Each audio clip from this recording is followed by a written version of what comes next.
to talk about this because unfortunately no one is talking about this stuff. All right. G'day everyone. How you going? Phil here. How you going? Phil North. And we've got Dan, aka Hot Wheels, but we'll just call you Dan for the moment. Dan, how you doing, bud? Cool. Yeah. Been better, mate, but yeah, the people need to hear about this. Absolutely. You're visibly upset. So, look, I've put down below in the title, getting the NDIS back on track, #1 Bill 2024, and why it's horrible, right? This is going to affect every single NDIS participant, or a fair majority. Is that right, there, Dan? Look, in some way, shape, or form, it'll affect every single NDIS participant and anyone who may wish to enter the scheme in the future. Yeah. Absolutely. And so, look, what we're talking about is this bill. Now, tomorrow, the Australian government, and this is the federal government, is that right? It is. Yeah. The federal government doing this. That's right, Dan. So from, I believe it's 9 a.m. tomorrow, they're going to have a hearing to bring in a bill that's going to change the NDIS forever. And it says that it's trying to get the NDIS back on track, but this isn't really about any of that. This is about trying to save money at the cost of a lot of disabled people's lives, unfortunately, which is horrendous, right? Like one of the horrible things that you told me is that they're going to be scaling back a lot of services for NDIS participants. So we call the people that are disabled clients, or our disabled people that are in the NDIS scheme participants. And unfortunately, a lot of participants are going to suffer. And the really crappy thing about this is that giving someone less money that's disabled doesn't make them less disabled. They still got their disability. They still have the same problems. They still have the same medication needs. They still have the same needs to either be transferred, have support, have people helping them with the basics, the essentials. But this is going way, way further than that. This, unfortunately, is going to affect not only their quality of life, but their ability to exist. Is that right, Dan? Not be there, Dan? No, unfortunately, Dan's not having great connection problems. Are you there, Dan?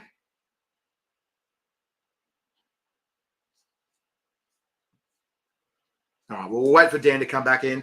So, oh, there you go. Are you back, Dan?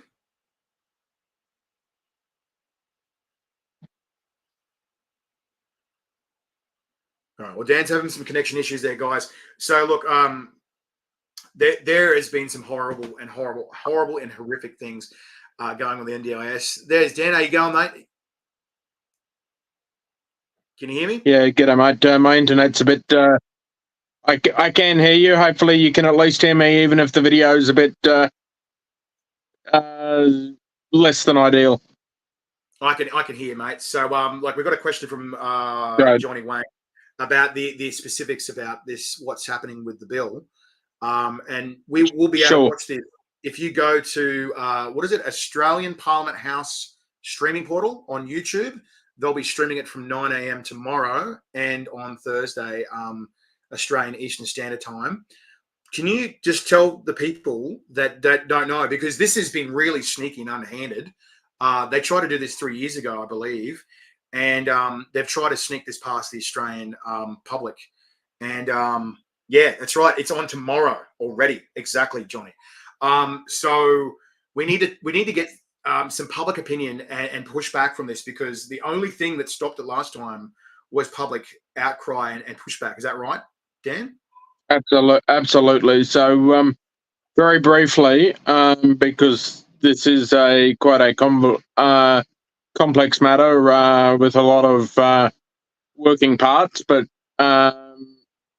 quite briefly, so the NDIS is a scheme in Australia where every taxpayer contributes via their taxes in an insurance type format where we all contribute because we all understand that at any point in time we could become disabled. Right. You know, And so it's one of the questions we had there, Dan, is are they still giving money to people that don't want to work? This isn't Centrelink. We're not talking about no. Centrelink. We're talking about NDIS, right? The NDIS stands for National Disability Insurance Scheme. Now, this is money for people who are disabled, who can't work, who have needs that will not be able to survive or exist without this money. A lot of these people's lives are painful, very challenging. They will not be able to exist without this money, and without this money, they're going to crumble emotionally and psychologically as well as physically, because this is helping these people, allow them to be human beings and not just treated as a number. And so obviously you're yourself, Dan. You have to live on the NDIS, and it's not a great deal of money, is it, mate? No, and just to clarify that for those who don't know, those of us on the NDIS, so I have quadriplegia. I broke my neck when I was 18. And so I require assistance from the moment I wake up in the morning to get out of bed, have breakfast, and go to the bathroom. All the way through just about everything through the day, including getting back in bed of a night time. There's really very few moments of the day where I don't require some degree of assistance.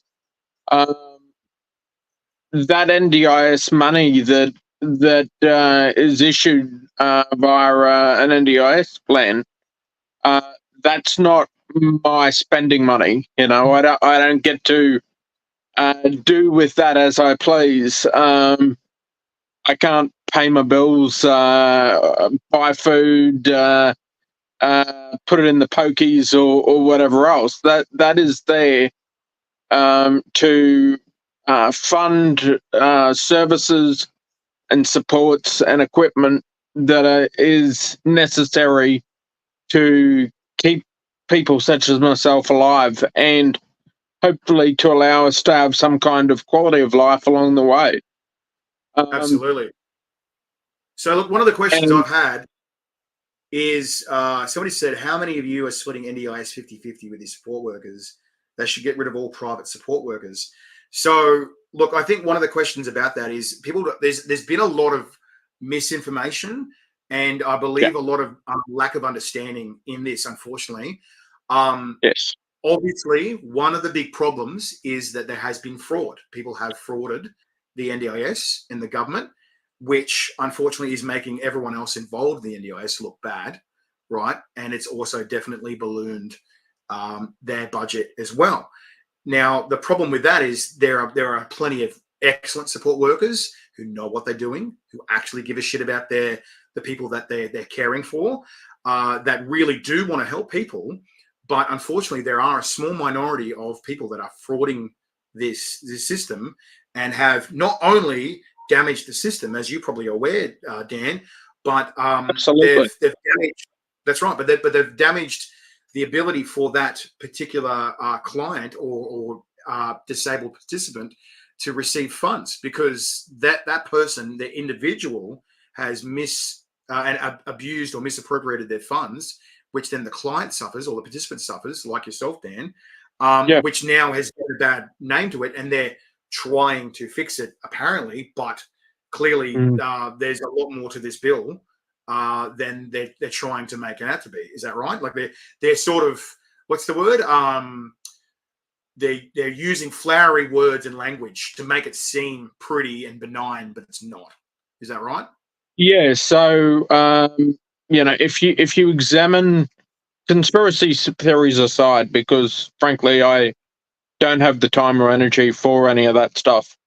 If you examine what's been going on in the media for the last 18 months, shorten since he's been the NDIS minister, has had a very clear agenda in his dealings with the media to paint a very clear picture to the average person who does not have a good understanding of the working mechanics of the NDIS, that there is fraud, there is waste, and something needs to change. Absolutely. And he has done that with the express intent of getting people to the point, the average voter in this country, to the point where they would think that the changes he is now trying to push through are a good idea.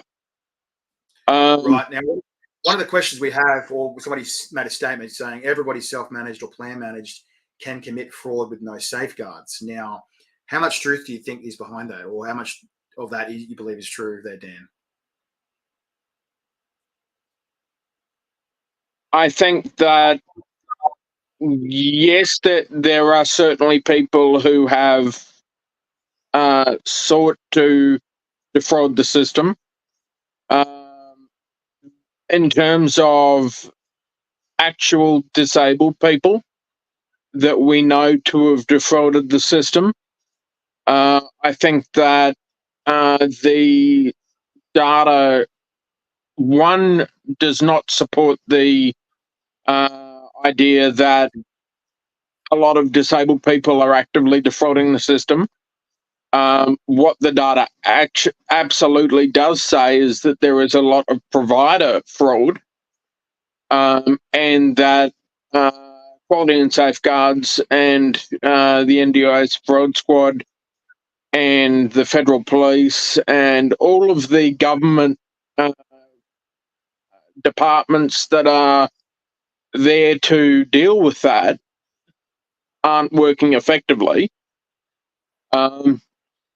In terms of NDIS participants actively seeking to defraud the scheme, there are a few situations where that have been particularly concerning. Situations such as, so down in our southern states, Victoria in particular, it's very common for people who have intellectual impairment to stay in boarding houses. Now,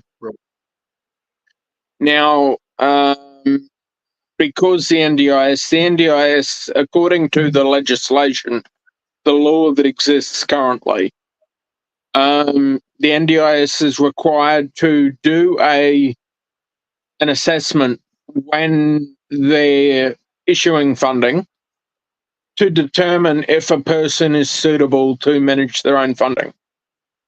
And that can be quite an in-depth assessment.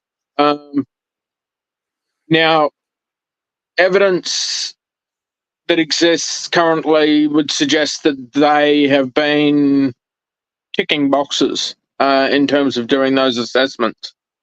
And so we've ended up with the situation where there's a lot of people who are given the ability to either self-manage or plan manage without sufficient checks and balances in place. And that sounds doesn't less than the participant and more the company that's in charge of them, or whoever's sort of taking care is taking the piss. Is that what you mean? Yeah, and so it leaves you with a situation where rather than the participant actively seeking to defraud the system, you end up with a participant who may have some degree of diminished capacity, who may not have the ability to necessarily put all of the dots together.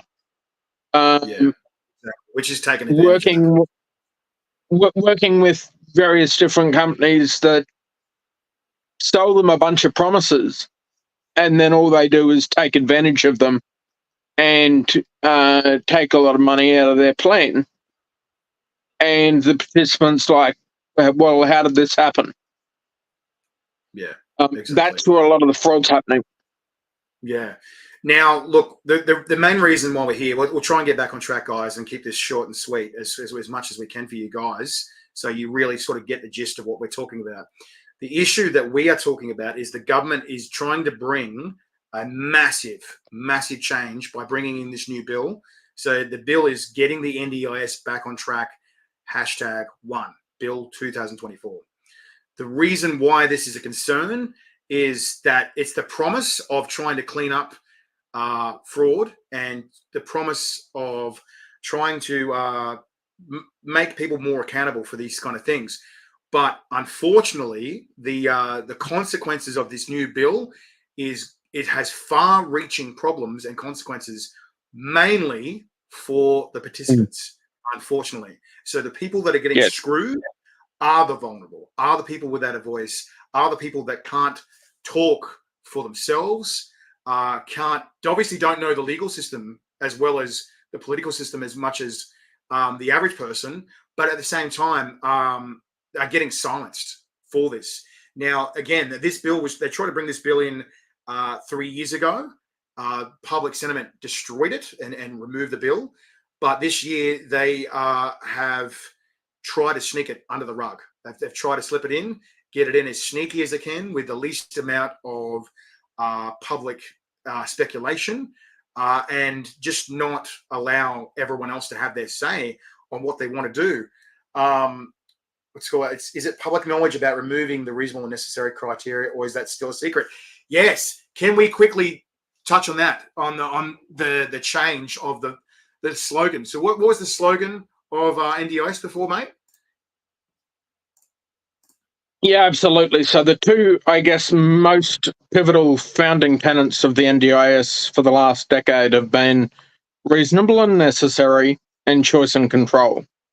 And this bill significantly changes the operating of both of those very, very substantially. So reasonable and necessary meant that when the government was determining what funding was available to an individual, they had to answer various different legislated questions around that money being worthwhile spending on the taxpayer's behalf. And I get that, that there is a limited amount of taxpayer funding available. We want to make good use of it. That's only fair. So that's the system that we've had previously, and choice and control, just as the average person in the community would take for granted that they have certain inherent human rights, the ability to have some say over who they allow in their own home, who they allow to see them naked, who they allow to touch their body. Yeah, those are human rights that most people take for granted. Absolutely. People with disabilities don't necessarily get to make those decisions. And the NDIS was about changing that. Where because things change with this bill. There has to be a fair balance, isn't there? And I think something that other people are talking about is that there obviously are participants that will have behavioral disabilities, and unfortunately they have to have people that unfortunately legally they have to have people that will make decisions for them. But the people that do not have behavioral disabilities, such as yourself there, Dan, you're legally allowed to make your own choices and control the environment in which you live in, which is fair and reasonable because, like you said, you get to choose who will see you naked, who will take care of your personal care. And unfortunately, these are things that are necessary for your day-to-day existence, as well as nearly another 500,000 Australians, and probably a lot of other places of the world, where they require assistance in personal care that is confronting, where it includes nudity, where it includes the lack of dignity, where you have to use the toilet, shower, whatever it is that you need to do. Certainly. It's not a dignifying situation to be in, but it's required. It is necessary, and it is very reasonable, because Yeah, that it's, gives you your sense of humanity and decency and dignity back, because you can't do these things independently, right? absolutely. Without that kind of funding for those services to be provided in my own home, a place of my own choosing to facilitate my own lifestyle, That's then right. I would effectively have two options. Either I would be permanently in hospital, which anyone who's been in hospital knows that ain't no life, um, or I would be in a place that was akin to an old age person's home. And I'm And how old 40. are you? Uh, To put in perspective, yeah, how old are you? yeah, I'm 40. And And you don't want I've to do had it. my spinal cord injury since I was 18. Yeah. There's no way in hell that an 18-year-old should be in an aged care person's home. Uh, So, so this is about providing necessary supports, things that keep us alive, so that we can live our life in our community, just the same as everyone else takes for granted. one of the questions we've had is aged care getting changed as well. Aged care has already been changed, and not for the better. There you go. Yeah, yeah. They snuck So that one. They snuck that one through earlier this year.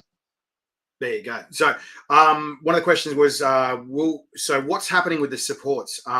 Is participants getting a choice in what supports can be funded, or are participants just being told what's going to be funded? Sure. Okay, so that relates back to the question you were asking earlier around reasonable and necessary. So I explained how reasonable and necessary has worked up to now. If this change gets through, which they're pushing very hard to try and force it through within the next month or so, and the public hearings that are occurring tomorrow and Thursday are part of that. Rather than having reasonable and necessary applied to each individual funded support, reasonable and necessary will be applied to a person's entire funded budget. And so they will effectively say, rather than, is it reasonable and necessary for me, Dan, to have a support worker assist me to get out of bed, get breakfast, and go to the bathroom every morning? That might be one particular funded support that I need throughout my week. And so that would be a reasonable and necessary decision. Equally so, is it reasonable and necessary for them to pay for a support worker that assists me while I'm at work? That might be a different reasonable and necessary decision. Excellent You question. know, We have a question. Are support coordinators getting phased out? If this bill goes through, yes, There you go. absolutely. That Support 44. coordinators and plan managers are both going to go the way of the dodo if this bill gets through. My wheelchair, that would be another reasonable and necessary decision. So rather than having reasonable and necessary applied to each of these individual decisions, and therefore allowing us the ability to say, hang on, you didn't fund the money for my wheelchair. So I should be able to go and challenge that and say, well, no, my wheelchair is a necessary part of my life. It is quite literally my legs. Which it is for many of They, participants as well. absolutely. And whether we're talking about a wheelchair, a piece of assistive technology that helps someone communicate, some specially modified clothing. The list goes on and on forever. All of those things are very important and very valid for different individuals.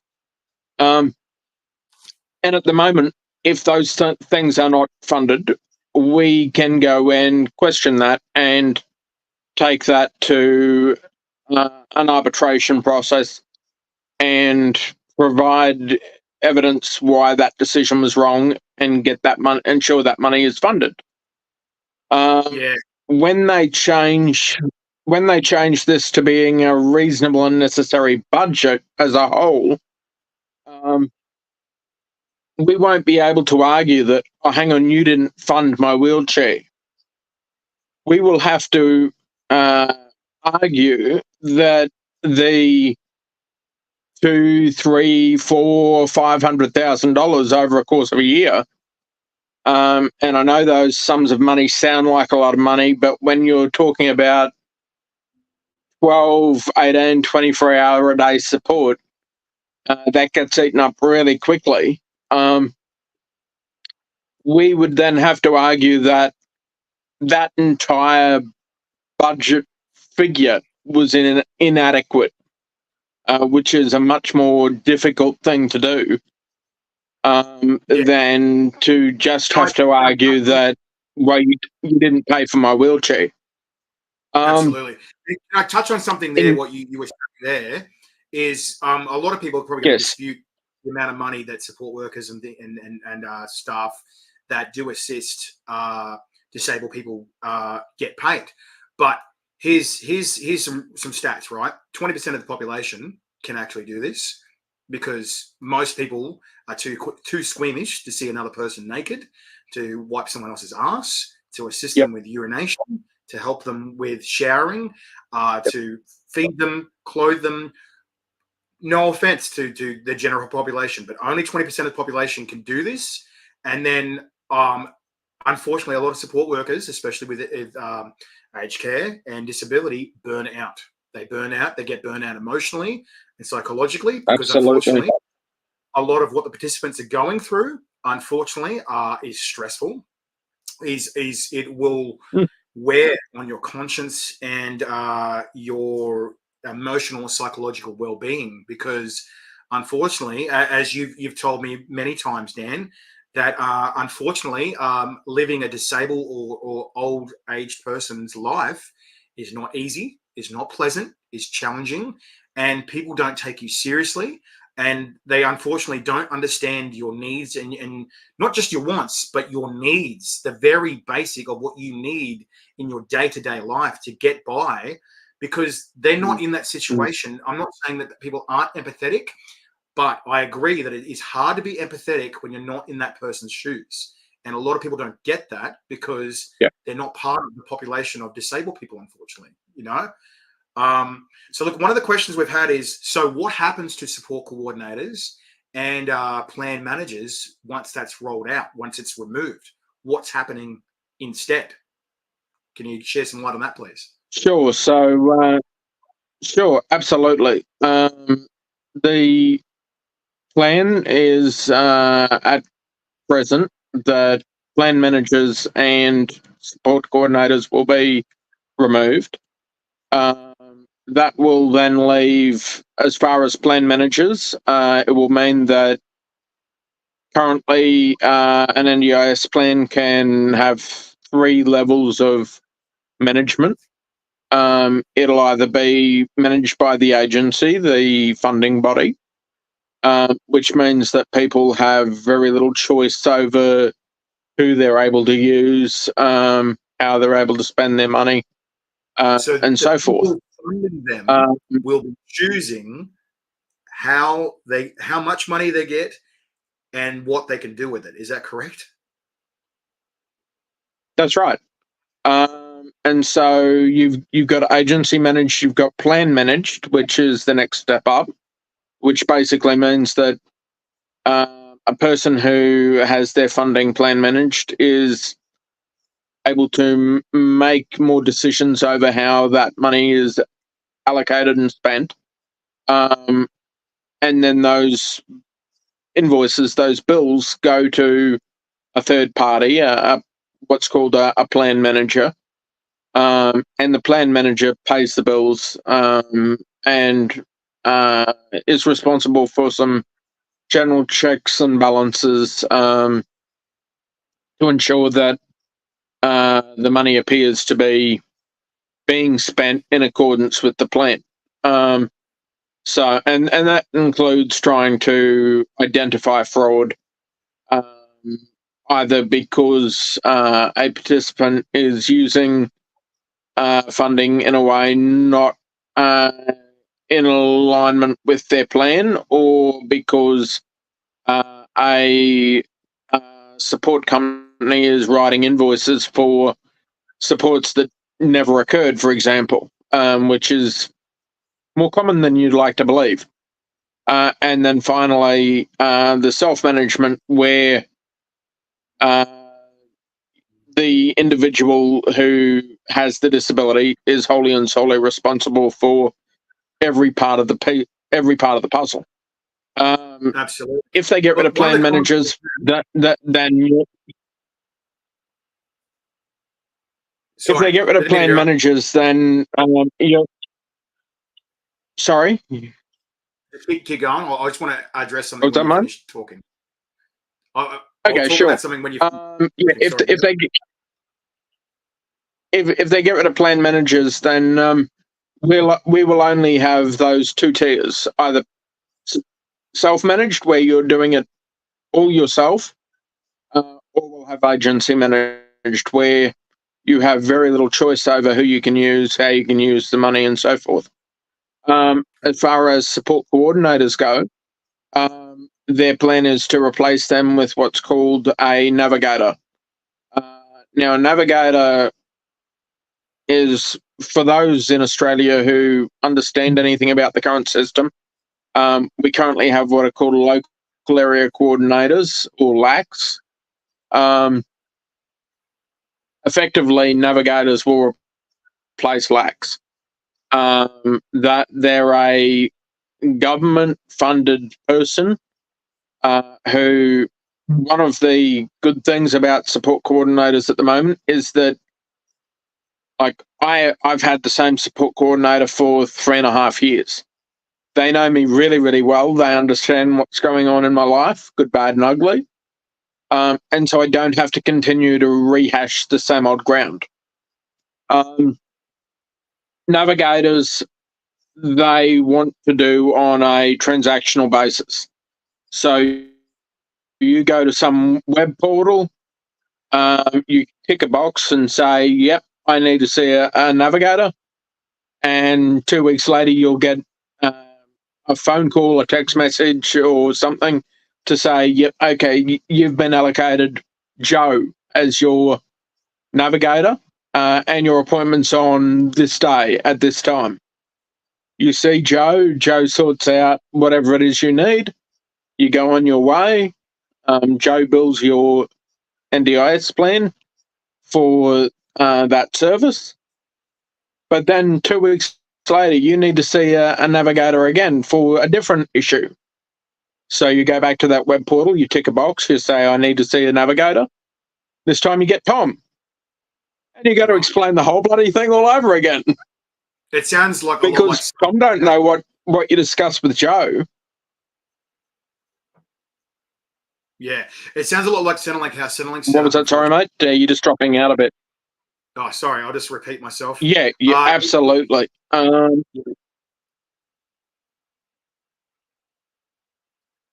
Yeah, it very much is going down the pathway of Centrelink or aged care, where it's becoming very more impersonalized.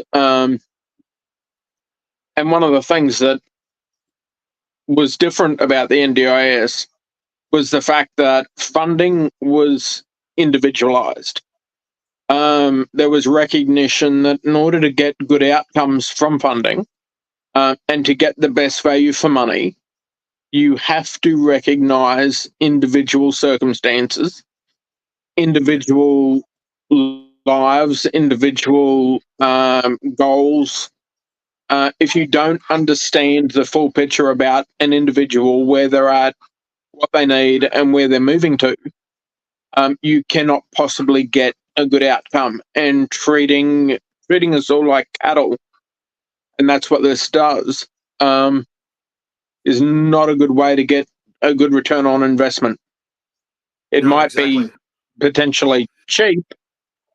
It may be cheap in terms of the financial cost, as long as you're willing to accept the social and human cost of burying people away out of sight and out of mind, and glossing over the death tolls and the fact that disabled people just aren't seen in public anymore. Disabled people no longer have a role in society because we had that, but that was deemed too expensive.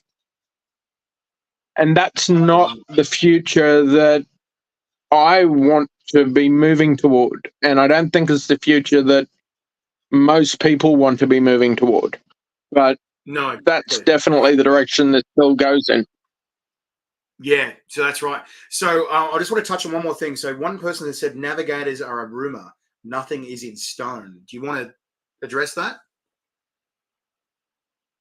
Yeah, absolutely. So yeah, absolutely. That there is much still to be decided regarding navigators. I absolutely agree with that. However, there are certain things that are in the legislation, and if the legislation passes, then those decisions are not up for debate.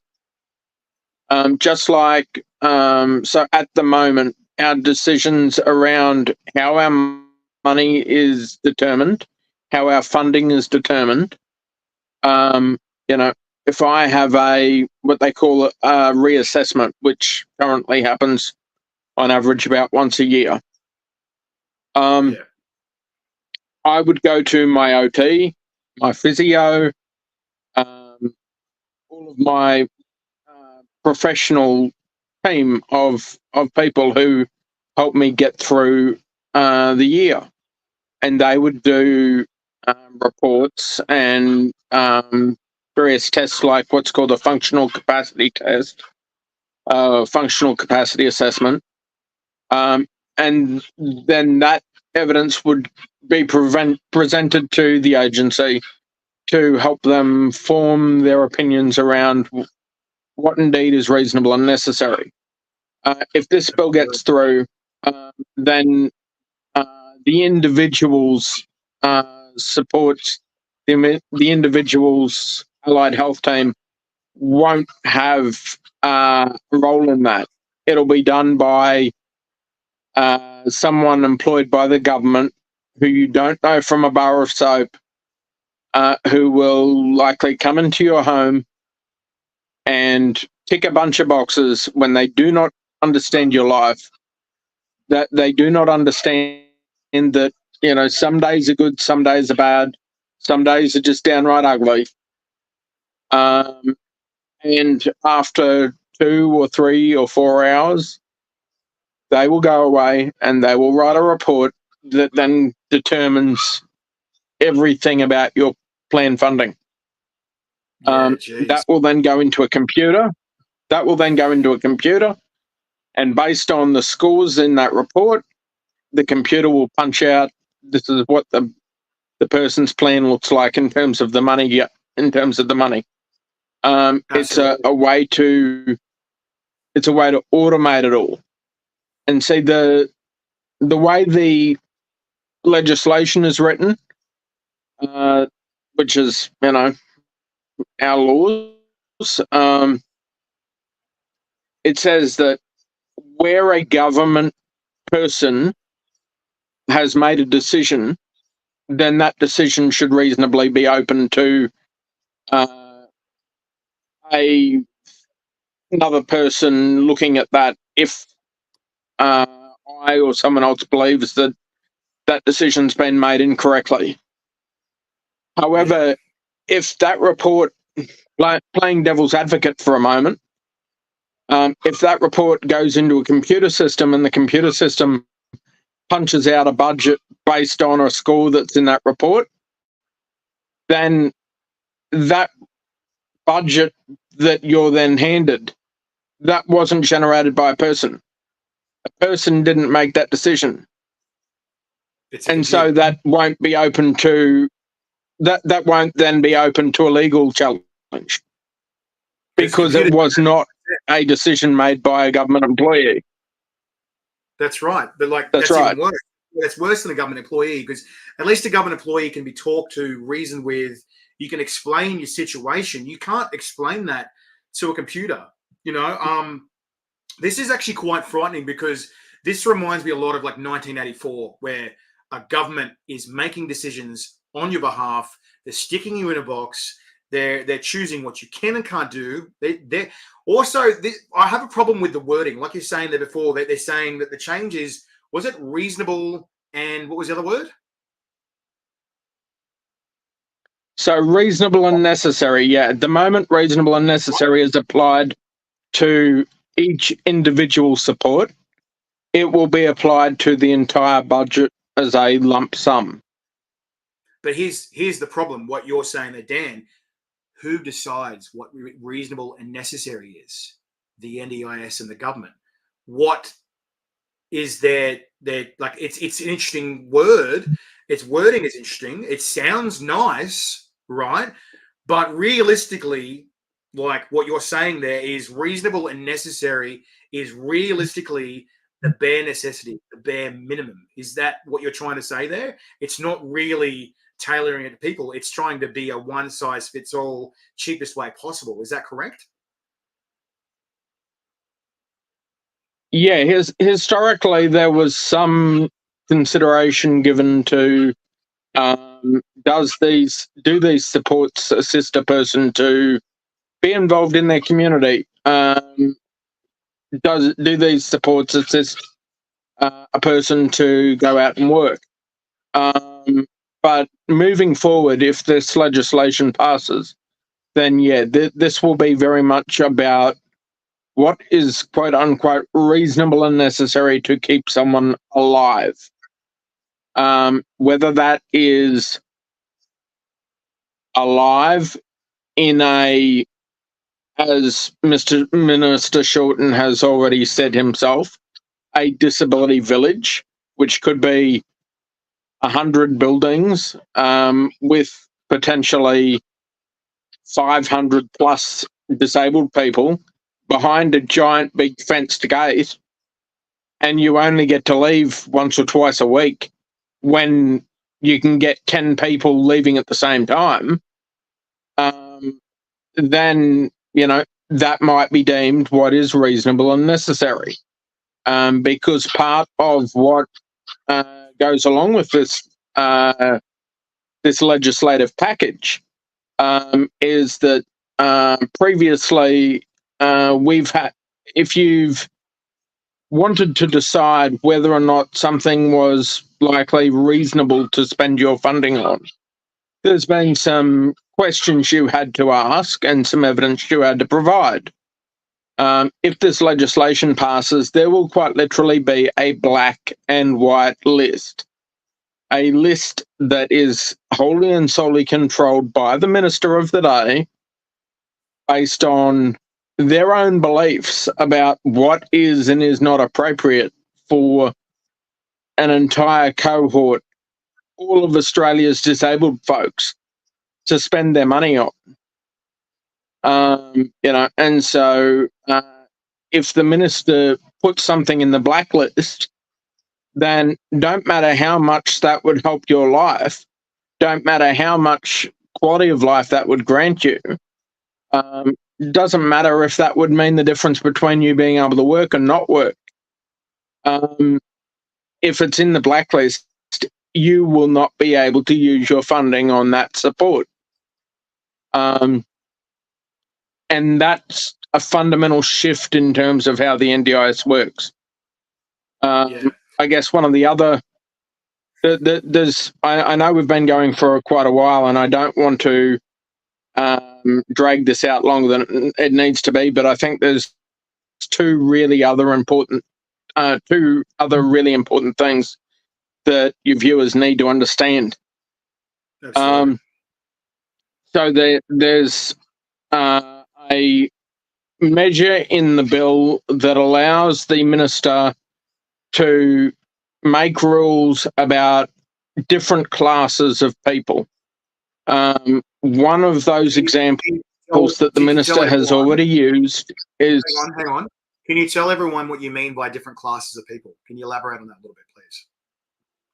Sure, absolutely. So the minister has already used an example of that, in that people who need high support, who require high care support. So at the moment, the definition of high care support is requiring 8 or more hours of support each day. So they could, if this legislation passes, they could make a rule that says, and they've already flagged their intention to write this rule. So this is not just purely hypothetical. Yeah, it's not just projection. That anyone who, it's not just pulling things out of the air because we can. They've already flagged their intention to write a rule that says anyone who requires high care support will only be funded at a 1-to-3 ratio. That means 1 support worker, 3 disabled people, to provide that support in a group, what's called a congregated care environment, a group home. I believe that's so that in the house. Is that right? Yeah, exactly. And so, that will be how that plays out most often, because we're already seeing it occurring, whether it's technically legal or not. We would have 3 or 4 disabled people in a house with a support worker. And there may be times during the day, so breakfast and dinner particularly, where there might be 2 support workers on because lots of people require lots of support all at the same time. But that means, hang on, we're only funded at a 1-to-3 ratio, right? And they're only going to fund 24-hour a day. So that means that there's times during the day where there's nobody on, nobody at all. And there's already been cases. Can I jump in here at all, please, Dan? Yeah, mate. Yeah. So look, one of the things that people are saying, the government can't afford it, and if you want more support, pay for it yourself. Now, let's touch on that real quickly. Why that is an issue, and why that's probably misinformation and misunderstanding what's going on here, right? Let's give everyone a quick little dose of perspective, right? The government the Australian government, that's right, decided to choose to spend $300 billion on nuclear submarines, right?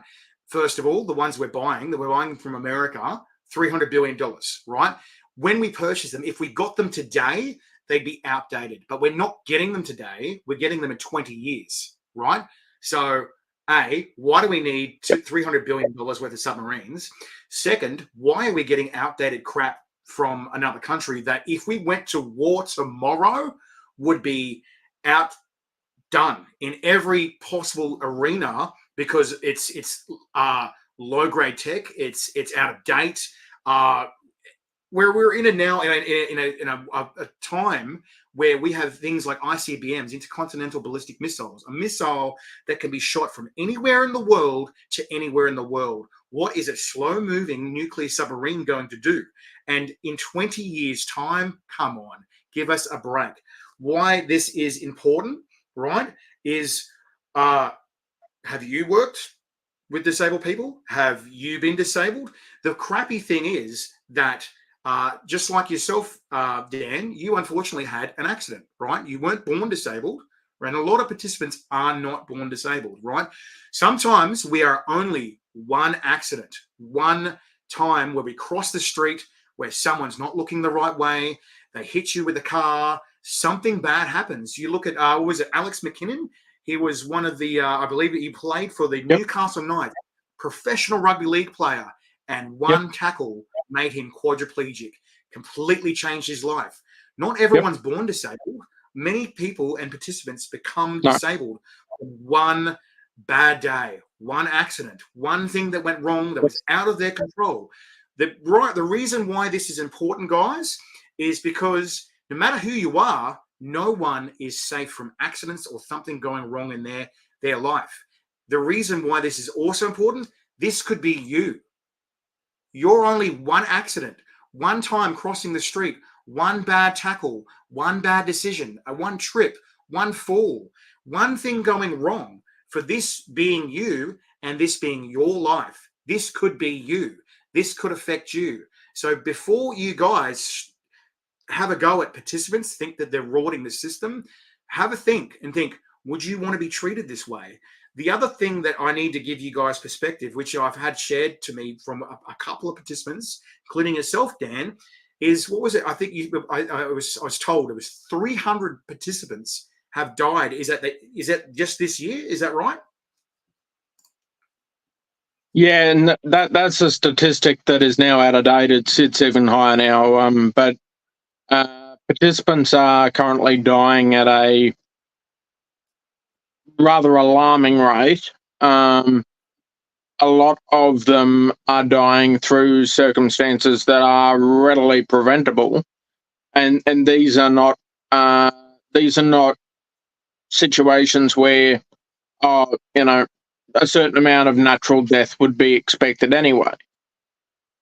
So to give you a perfect example of that, we talked about the group home situation where there would be times through the day where no one was available because of the way funding would be issued. So I knew a young lady, a quadriplegic lady, who lived down south. And again, this happened. This is not me making up stuff just for because it makes a good story. This is a real person's life who is no longer here to tell the story. So this young lady had a ventilator because her disability meant that she could not breathe on her own without assistance 24 hours a day.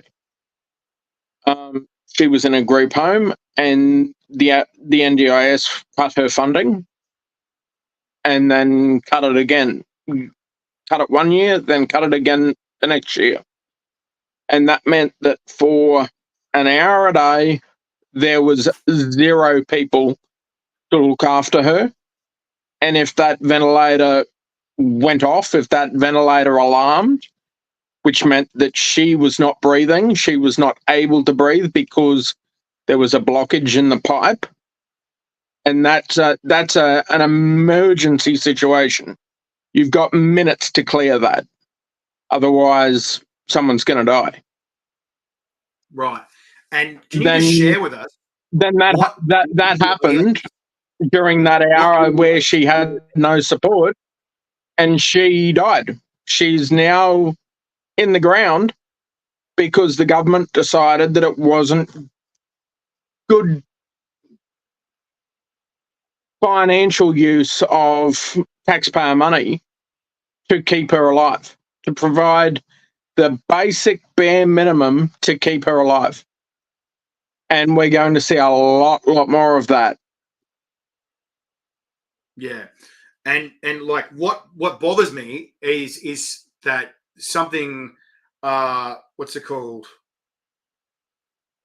Really, that's your comment. Saving 500,000 per year now that she's dead. Yeah, really? See, if you want to comment that, mate, seriously, this could be you. Imagine someone pulling the plug on you and you don't have a choice in it, right? Here's what the most disgusting thing is as well, what they're saying, which you've shared with me as well, and for other participants. They are not giving these people, remember, these participants, disabled people are people. They are humans. They're not even giving them dignity in death. Instead of calling them deceased, dead, or they have passed on, they've called participants. They've said these to participants, right? No longer. What was the word they used? They are no longer. Sure. So they publish a quarterly report, and the relevant statistic is people who have exited the scheme while waiting for access or review. You So exited there the you go. scheme, mate. You do not exit the scheme unless you are dead. That's right. So imagine you, And that's the amount of respect that they have for us. Yeah. your family or friends. They describe to you your brother, your sister, your mother, your father, people you care about, your partner, your husband, your wife, and they said they sum up their death by saying, "Oh, they've exited the NDIS." I Mm. I can't. I don't really have words for the amount of disrespect that is. I know that you would want your life to be summed up Yeah. a bit more than, "Oh, I've just exited the NDIS." Like that's just so disgusting. Like, "Oh, they've exited life." What the hell? That is such a bizarre Yeah. thing, and it just sort of shows, like you're saying there, that a lot of participants, well, that now it's become clearer, all the participants in the NDIS's view, or the government's view, are just numbers, are just boxes to tick off. They're not seen as people. They're just statistics. And unfortunately, yeah, it is very sad. It's crazy that people are being treated this way, as a number, a box, right? Not capable of receiving a sports instead of exiting this scheme. So it's horrible that people would even consider treating people like this.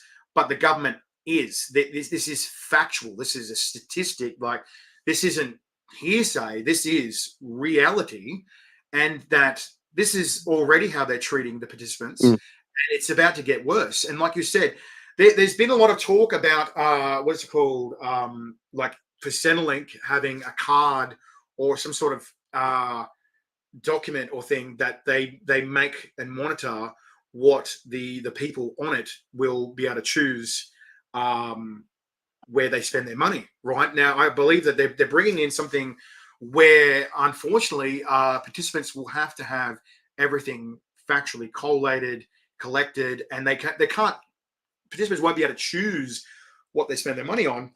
They are told in the box that their expenditures will have to fit inside a box that is government approved.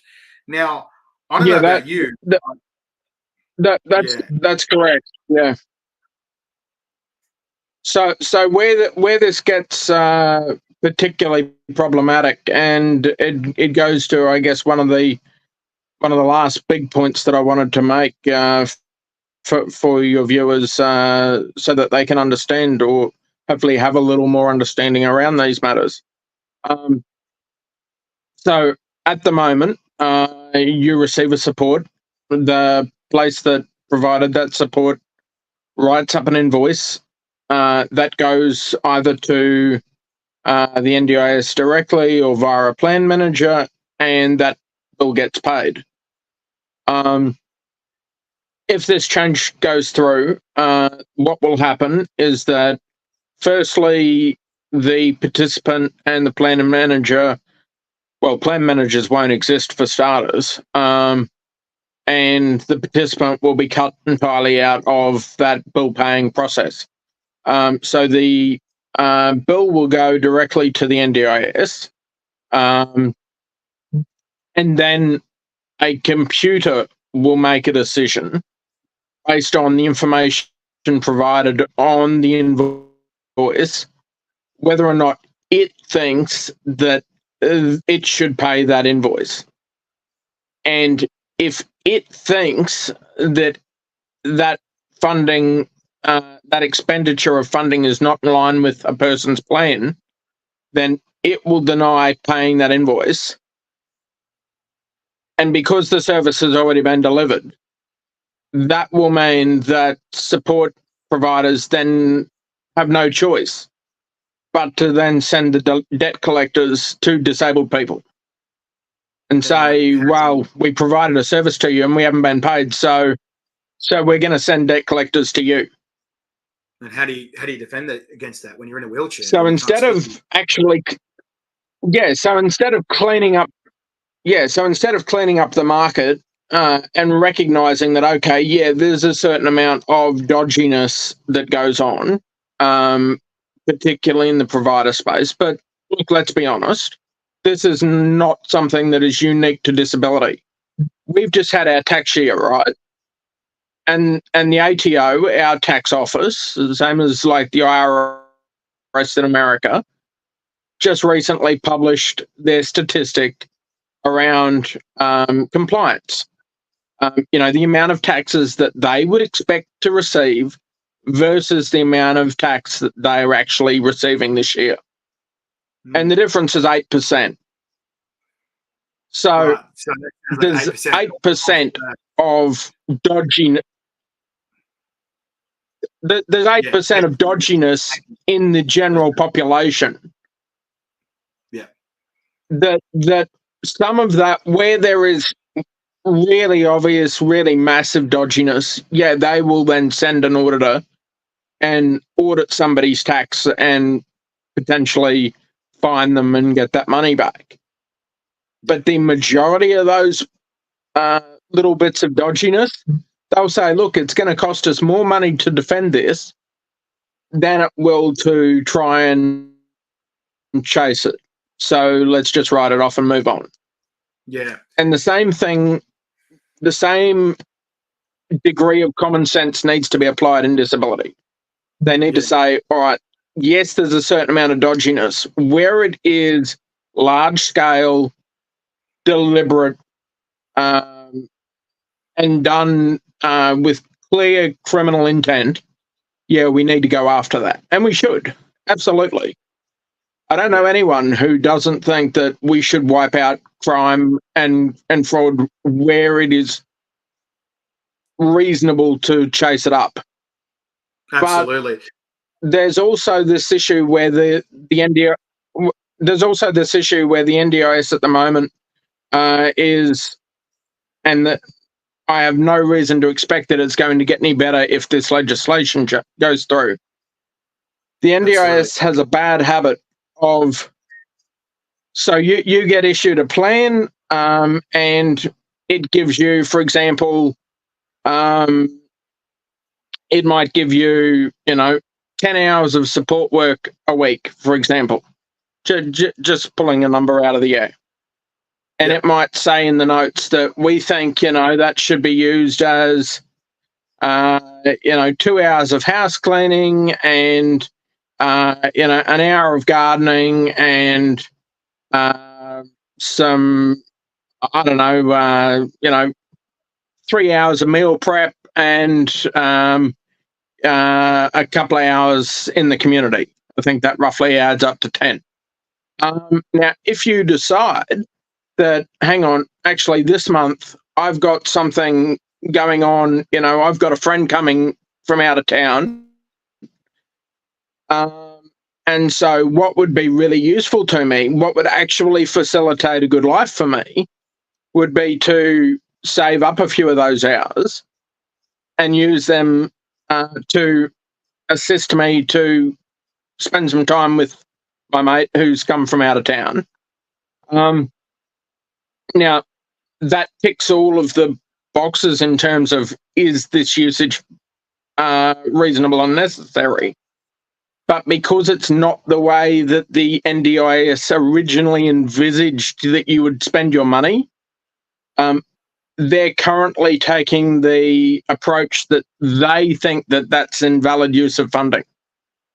And currently, that's problematic, but they don't have too many ways of making that silly way of thinking punitive. If this change gets through, then a little disagreement like that over your choice of will result in them issuing you a bill for saying, no, you use your funding in a way that we didn't approve, so we want you to pay it back now. And that's not subject to that's not a conspiracy. That's actually written into the legislation. That's actively what they intend to do. Yeah. And there And are how are you supposed to effectively pay? no protections to the federal government. Yeah. And But what I'm saying and is, there is no how are you supposed to get protections. the government back when you don't have a job and you're not in a scenario where you can physically do a job that will allow you to have your own money. You know, you're relying and being dependent on the government, Absolutely. not with choice, but because you have to. This is what you need to exist and have maybe some sort of life. Absolutely, yeah. Something that you touched on there is having Yep. friends over, right? That what people don't realize and they take Yeah. for granted is connection is so severely important in the human experience, right? And that what people don't realize psychologically is if people don't have some sort of connection, that they are isolated, people get depressed and do dark and terrible things to themselves. And like what some people might joke about that and go, okay, well, but you're relieving the system.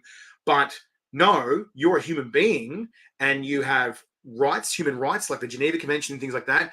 You should be treated with dignity and respect. And this is disrespecting your dignity and your respect. And then it's removing the quality of life that everyone else takes for granted so much, right?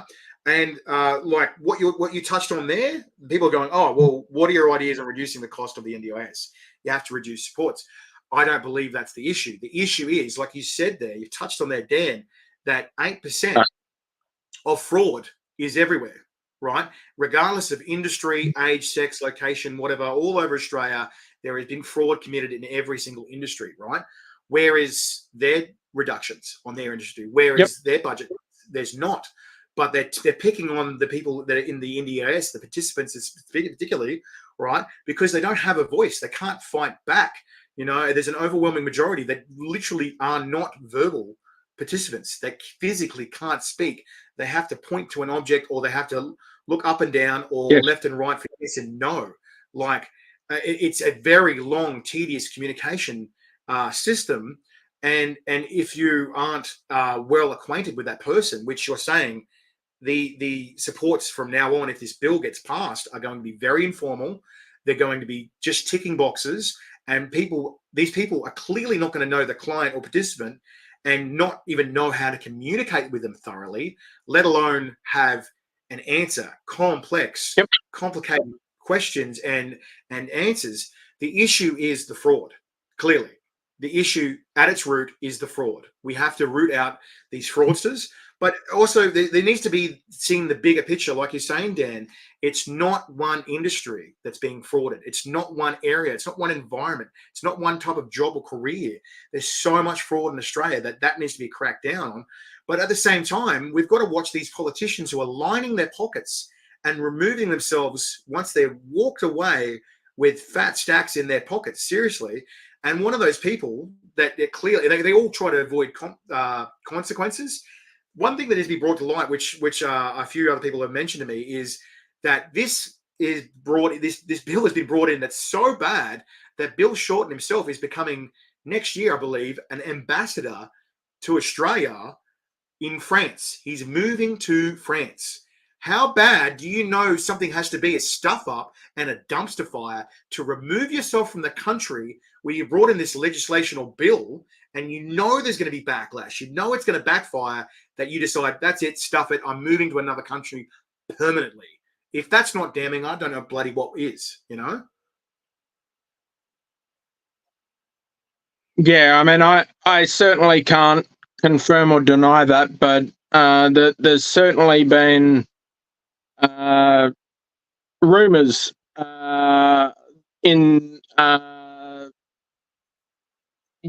in government and uh, industry and so forth for some time now that Bill's already got his next job lined up, certainly.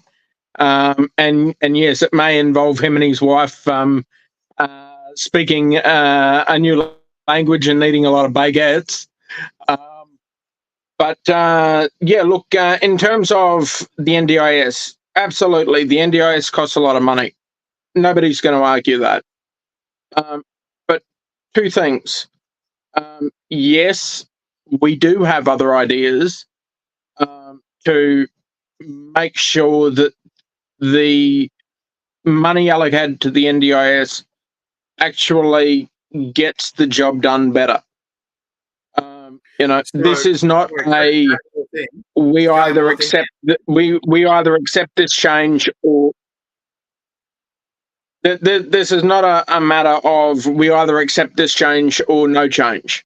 And I've heard that a lot, and I've heard that again just now from other people in your audience. Are we saying that, well, we should just not have any change at all? No, we're not saying that.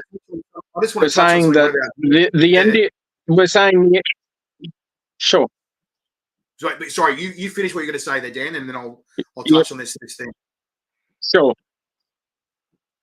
No worries. We're saying that the NDIS right now, is not the NDIS that a lot of people fought for. And that is because the government, various governments, this government and certainly the last two that occurred prior to this government, stopped listening to the right people. They stopped actually including disabled people in the decision-making process. And that was inherent, that was a necessary, crucially important part of how the NDIS had to function. If disabled people were removed from that and it became a case of just a bunch of bureaucrats and paper pushers and fat cats sitting in a room making decisions about us based on what they thought was reasonable, then of course that's not going to result in good use of funding. And so there are lots of things that could be changed in the NDIS that would get better outcomes for the same or less money. But they don't want to do those things because they want to maintain control over the disabled group of people, because their opinion, and we see this whether it's Labor or Liberal, it doesn't really matter.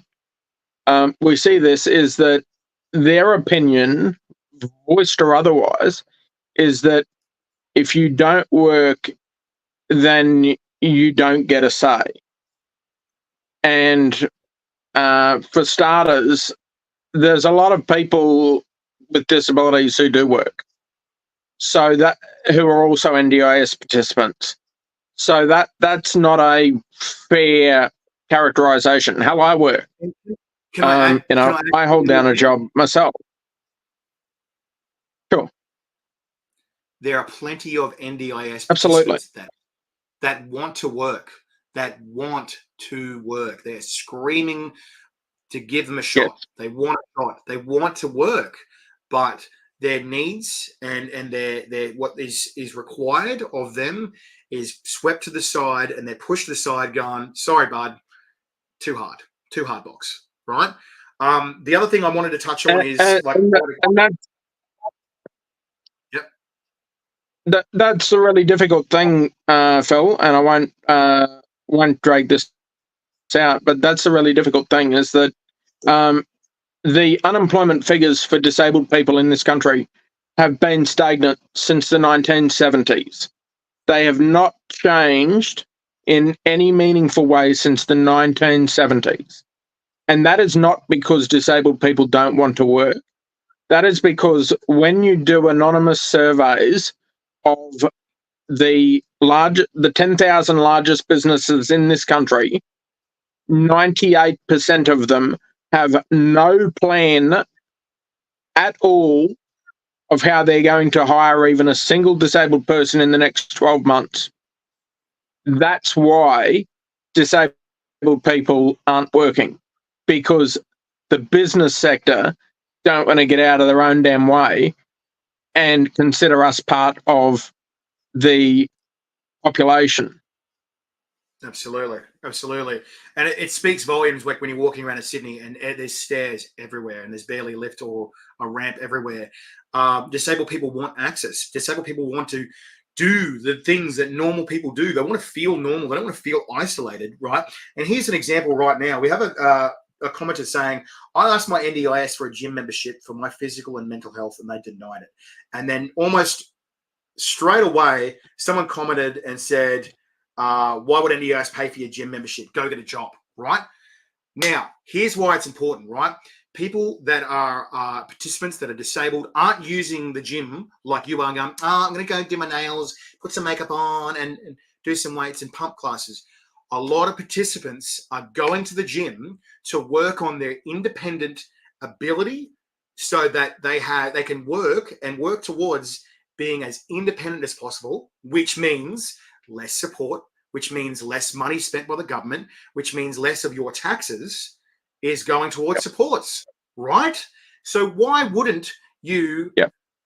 allow these people them to the best chance of either rehabilitating what their physical disability is, or it might be mental as well, or the chance at working on their physical well-being, which then also improves their mental and emotional well-being, instead of being stuck in a room that must feel like Yep. a box that you can never get out of. And you get fed a couple of meals a day and going, there you go, good luck, have a good life. You know, I don't understand, and I think this is probably the other issue that you've sort of brought up there, Dan, is the issue is the people in power have no idea what these people, these participants need.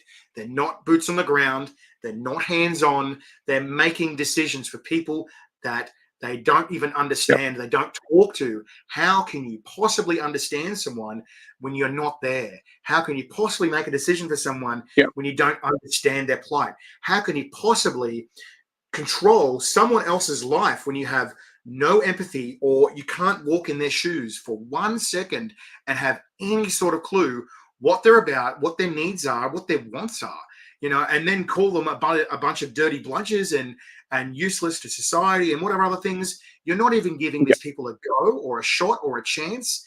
How are these people supposed to get better in their lives, be more independent, and feel like less of a burden when all they're being told is they're a burden? That is disgraceful, and I believe it's un-Australian as well. Honestly, it's ridiculous. Yeah, so just to very quickly address that comment regarding the gym that one of your audience members made. Okay, so we're not talking about people who are wanting a gym membership so that they can have a good a good summer beach body. That's not what we're talking about here. We're talking about people who need to go to the gym so that they are able to continue to walk, so that they're able to continue to stand up, so that they're able to continue to maintain their balance, so that they're able to continue to maintain their blood pressure, because people who, like myself, who have paralysis, we have to be strapped onto a table, and then they tilt the table to almost upright so that our long bones, our leg bones, can experience gravity. Otherwise, your leg bones turn to chalk, and then you end up breaking a leg bone, and it kills you. Standing up also helps you to maintain a better blood pressure, something that people who spend all their life in a wheelchair have problems with. They're the kinds of things that we're talking about, why people need a gym membership. We're not talking about vanity here. We're talking about things that manifestly improve both the quality of life and the length of life that someone's able to live. These are health supports. They're not just because I want a fab beach body. That, believe me, that ship sailed a long time ago. Yeah. Look, something I wanted to touch on is the why putting 3 people, minimum 3 people in one house is going to have a huge effect, right? So we sort of, oh, apparently got no idea what I'm talking about. Yeah, right. Cool. So apparently, this bill is going to make it mandatory that participants are only going to have 3 people to one house, and they're just, there you go, good luck. Why this is important is people forget that disabilities is such a large spectrum, it's such a large range, and they can vary so very, very much. Unfortunately, there are some disabilities out there where people will have violent tendencies and violent triggers that will have triggers that are unfortunately triggered every single day by everyday things. You know, if you have a trigger where you're, as a participant, you get triggered by loud sounds and you live with a person who every day emits regular loud sounds, you are going to be triggered every single day. And you can't control that. Imagine your life where you have to be triggered all the time because the government decided to stick you in with someone and not really think about who they've moved you in with. I have seen this firsthand where they've not done the correct what's the word? They haven't matched the participants, unfortunately, to the other participants in the household. And so where one person who unfortunately you know, there's as an individual, they are a nice person and they're a great human being.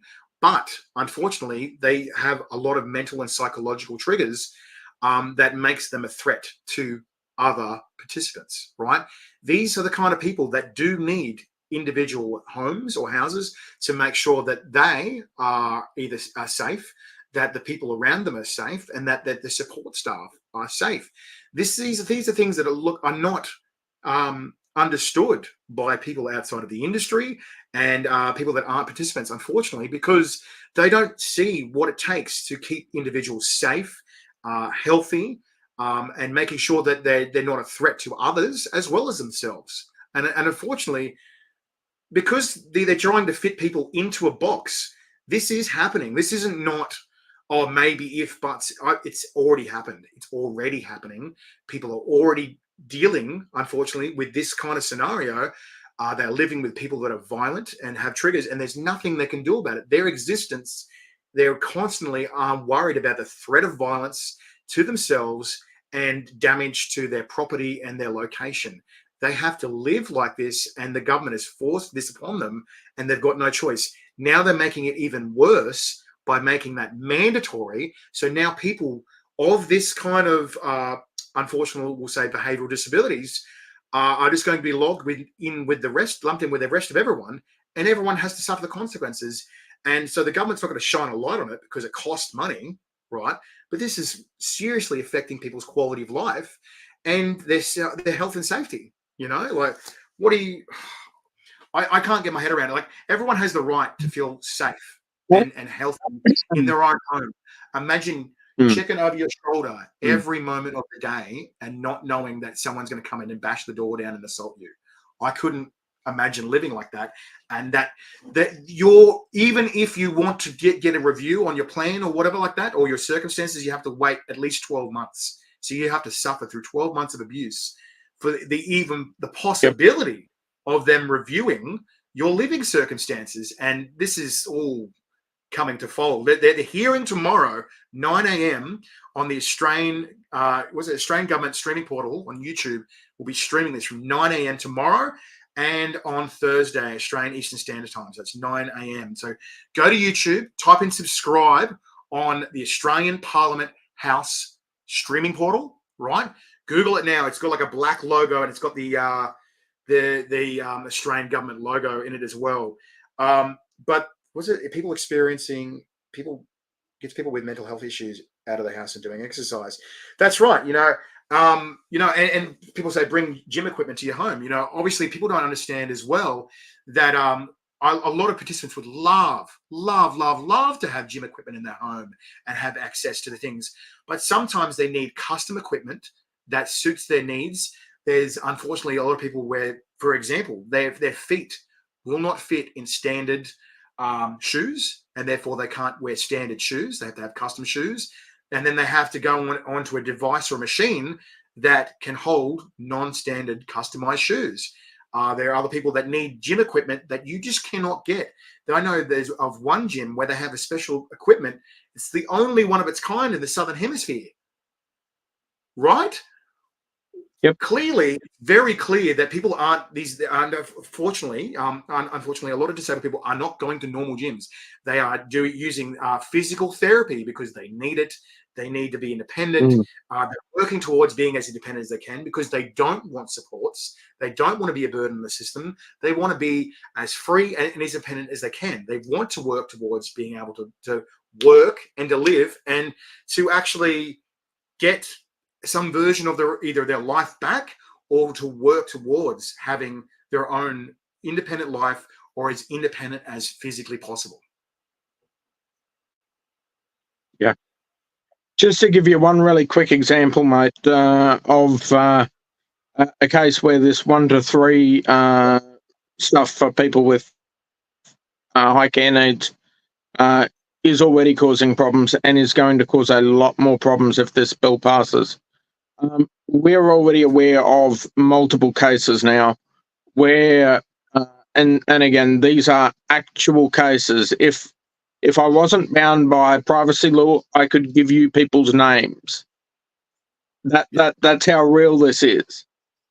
Where you're talking about men who are married with children that they might be in their 20s or 30s or 40s, and they have a wife and young children,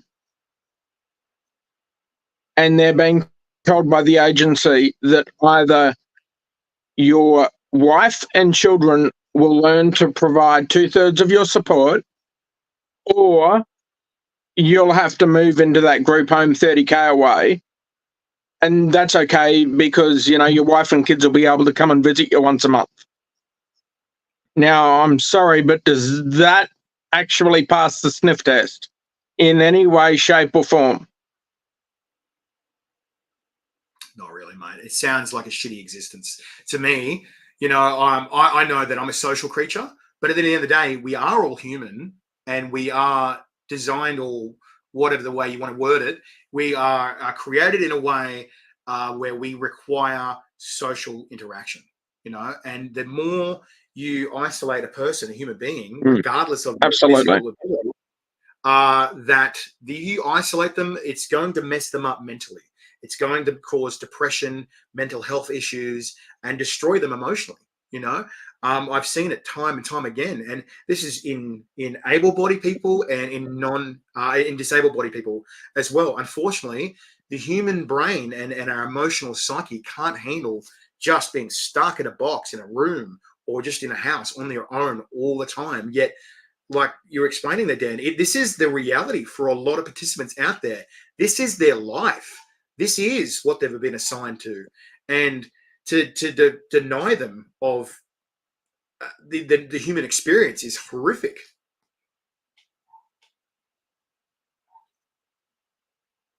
Yeah, no, look, absolutely, mate. And, Australia is a signatory to the UN CRPD, the Convention of Rights of Disabled People, people living with a disability. And just as the UK recently was raked before the UN CRPD committee because the UK was found to be in breach, if this law does pass, if this legislation passes into law, then Australia too will be found in breach under the UN CRPD. That's already been signalled. We're also part of the UN 2030 agenda to quote unquote leave nobody behind. Certainly, if this law passes, then that won't be happening in Australia because there will be 600,000 disabled people who will be manifestly left behind.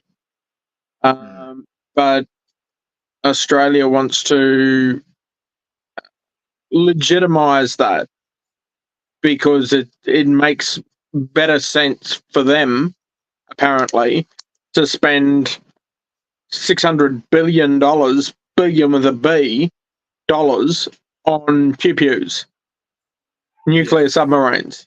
that we're not going to Yeah, have for 20 years. it's such a bizarre thought, And that will be someone's sloppy seconds by the time we get them. Yeah, no, exactly. So look, one of the comments, Because they won't. yeah, sorry, finish what you're saying. Sorry, go ahead. Oh, I was just saying that, by the time we get those subs in 20 years, they'll be the USA's sloppy seconds. It's not like they're going to be the latest and greatest. By then, that they will be so out of date, it's not even funny. But Absolutely. we're throwing an entire generation of disabled people's lives under the bus to fund it. Yeah, and like you said, they're sloppy seconds. They are used subs. They're not brand new. So we're getting used subs for $300 billion in 20 years' time, where they're going to be out of date. You can't keep up with the technological war that's going to be warfare in 20 years' time, as if, like, you're lying to yourself and the Australian public to think that that's going to keep up. But look, one of the things I wanted to touch on real quick is that people are saying, that disappointed that people want to demonize the NDIS. I want to make it clear, I'm not demonizing the NDIS, and neither is Dan. Right? We're saying that the NDIS is necessary. Nope. The issue here is, yes, right, that the government promised something and they didn't deliver it. Now, what they did deliver, they're reducing, right? And they're removing people's human rights of what they need, their needs and their health and their safety is being thrown to the side in the promise of balancing a budget when there are so many other ways to do it. And again, the NDIS is necessary. The NDIS is good if it delivers what the government originally promised, right? Which is health and safety for all participants and matching their needs individually, person to person. You can't deliver a system or a service like this in a one size fits all scenario. It doesn't work. Imagine someone trying to design something for you for a man and you're female. Imagine trying to design something for you when you're 5 foot and it's designed for a 6'6" person. There's so many scenarios where people are getting left at the wayside where they're going, oh, there you go, there's a wheelchair, that'd be good enough. But what if you can't use a wheelchair with your arms, you've only got one arm, you're going to go around in circles, for lack of better words. There's no nice way of saying it. You can't physically use that wheelchair to the best of your ability. So that service or that accessory doesn't suit your needs, and there's plenty of participants out there where they don't exactly. If I can just interject, Phil, particularly regarding equipment, that there are provisions in the bill, and the government has already begun trialing what they call blended payments and preferred providers. And this is fancy language for block funding. Absolutely. Did not work. And it provided a system where, when you're talking about equipment, like wheelchairs, for example, where you had a list of 4 or 5 wheelchairs that you could pick from, and if none of those suited you, and we're not talking about you didn't like the look of them, we're talking about you could not physically use them and get around each day in a way that either did not leave you physically exhausted or had massively negative impacts on your health, then you were told, sorry, then you won't be able to get one off our list. So that's quite literally potentially depriving people of their legs or their ability to speak in the case of technology that communication devices, or modified clothing, or modified cars, or the list just goes on and on forever. Prosthetics, can you imagine someone who's an amputee. Amputees have an incredibly niche, every different piece, every different prosthetic, every different new leg or arm or whatever it is exactly made to the individual. Can you imagine if they said, well, all of you can only purchase off this list of 10 different devices? That's what they're Absolutely. trying to do for wheelchairs and communication devices and beds and everything else. And it cannot work. No. Yeah, absolutely. And so that's kind of what I wanted to touch on there as well. Is every participant's experience can be so unique and so varied that you can't do a one size fits all kind of approach. Like you're saying, that even if you're just talking about that niche market of just prosthetics, and there's so many different types of prosthetics that may be needed to try and assimilate into normal life to get some semblance of independence, and to work on what you need. But then the varying devices and accessories that a disabled person may need or will need in their day-to-day life is so very different. And so the issue is, and I'm going to say this again, there is good and bad eggs in every single system. And the problem here is very clear. There are people frauding the NDIS, and they might be either support workers or providers, right?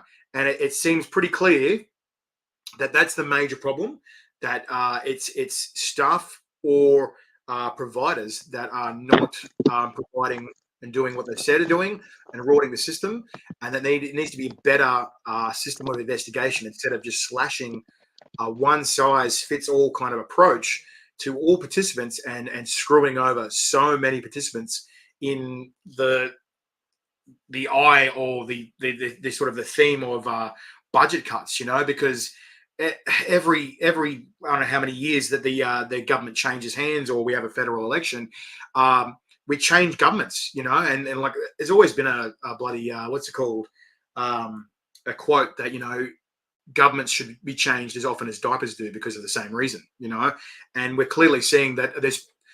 I beg to see anyone go and talk about any government in the world and not have some sort of corruption. There is plenty of corruption, and obviously a lot of government officials are not taking the needs of the people seriously, and unfortunately are taking care of themselves more than the people they're supposed to be serving, because they're supposed to be serving as a public servant. So unfortunately, I'm sorry, Dan has just left the chat. So I'll try and answer the questions you guys are popping up there as well, guys.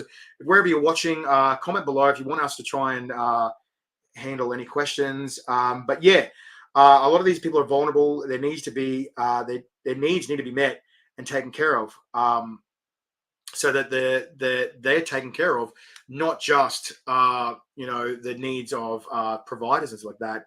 There are definitely people that are rorting the system. People really needing the NDIS are penalised for the few that are abusing the system. That's right. It's the needs of the many are being overlooked because of a few small bad eggs. It sucks. I definitely agree that every taxpayer is like, well, hang the hell on. What are we spending our money on?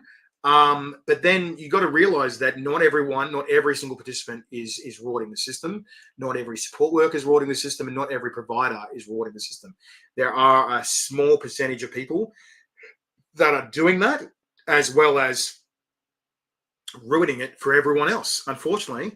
So yeah, I think that the issue is that the small percentage of people that are frauding the system and are frauding the government need to be purged or swept out or investigated, or a better investigation system, not punishing participants for them just trying to live, trying to exist, trying to have some version of a quality of life, and just trying to get about their day-to-day. People confuse gym with physical therapy. When most participants, and I'm saying most, absolutely majority, most participants are going to the gym because it's actually physical therapy. A lot of people are misunderstanding and miscommunicating that idea. But when they say gym, they mean physical therapy. This is to improve their ability in their day-to-day lives to function as a normal, or as normal as they can, independent, in, you know, person and human being. They're trying to get as much of their independence back, and they're trying to be as functional as they can in society. Again, I want to remind people, most participants want to work. Most want to assimilate into normal life. Most want purpose and a direction in their life. They don't want to sit in their room and be a dole bludger or rot the system is like that. Overwhelming majority of participants want to have a life, want a job, and want to be independent. So don't confuse that because of politicians using political manipulation, or trying to categorize a whole population of people into one small, minute kind of category. Not everyone wants to rule the system. Not everyone wants to be jobless or not work. Majority or overwhelming majority of participants actually do want to work. So yeah, let's try and answer a few of the questions. So they all expect maximum benefit levels here. Yep. There's always some people making it hard for people in need. That's right.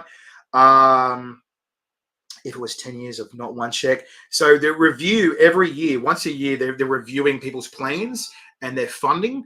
And unfortunately, because there is, like Dan touched on from there, 600,000 different individuals with such varying needs. And we're talking about participants that are either physically disabled, right? Their body isn't cooperating with them in a way that is benefiting them or their choices, or it is behavioral or mental and emotional disabilities, where it's affecting their brain and the way their brain operates. Their brain isn't cooperating in a way that is benefiting or suiting them to be as independent as possible. Unfortunately, these individuals are dependent on the system, dependent on funding, because they can't safely and healthily integrate into the normal standard working force. These individuals, unfortunately, do need funding so that they can stay safe and healthy, but also the people around them can stay safe and healthy. Sometimes it's not safe for mum and dad to take care of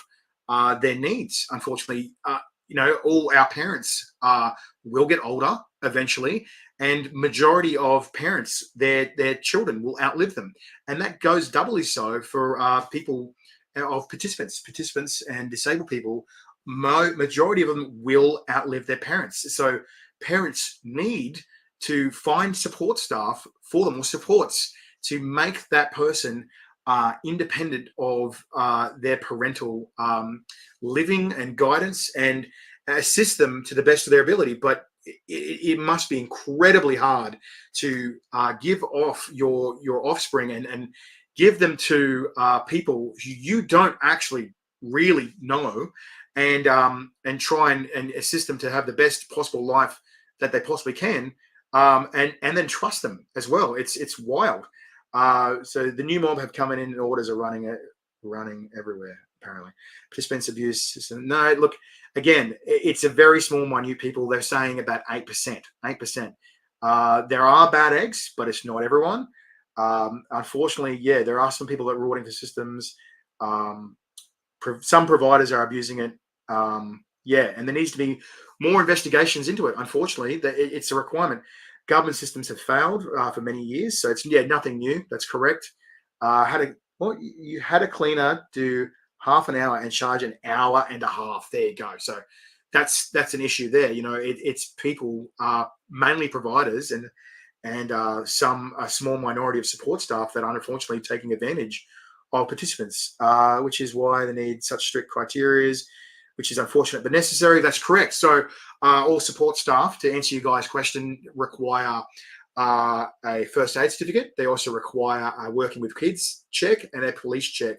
It's mandatory, as well as they have to undergo training, do modules, online training for anything between seizures to how to resuscitate a person, defensive measures for the participant or for themselves, where you are remaining in a way that you can defend yourself from a person or participant that may be triggered or have behavioral disability and are triggered at that moment, but you're not injuring them at the same time. That is a very delicate balance to unfortunately walk. But this is a lot of participants and a lot of support workers' lives.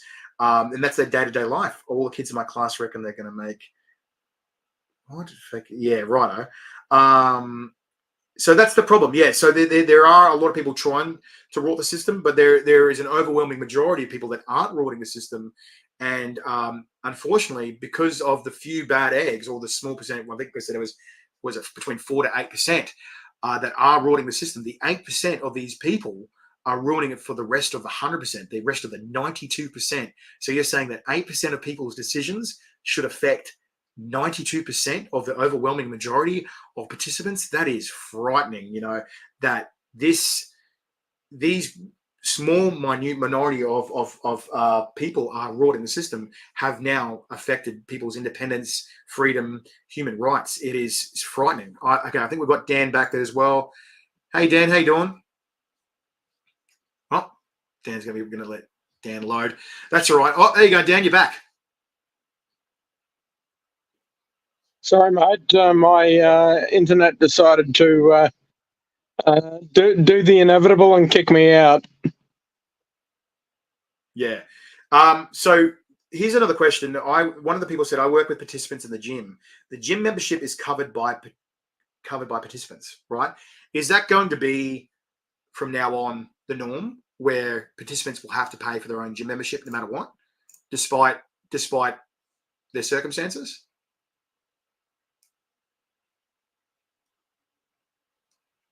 Sure. At the moment, there are cases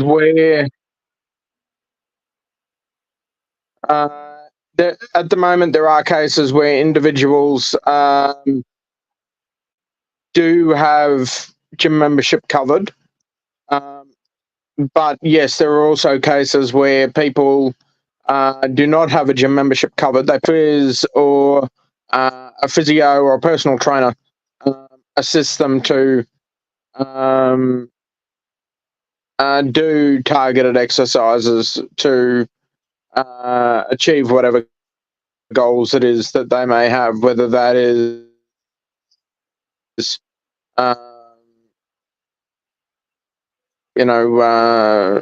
maintaining strength in a particular area of the body,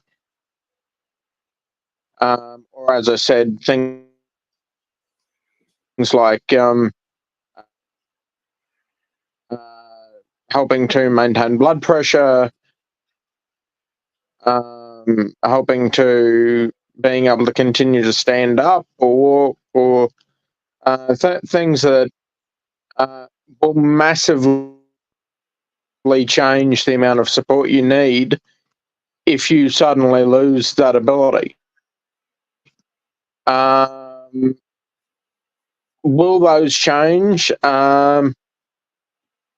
Things like ex-phys will change. So who mentioned that they work with people and be able to continue to be. However, people who are currently having gym memberships paid, that is very much likely to change. They're absolutely likely to find themselves in a situation where So one of the questions we have, gym membership is no longer able to be funded. Yeah. So Dan, another question we have here, which is a pretty good question actually. How does this new bill affect if you've applied for your child but waiting for approval or denial?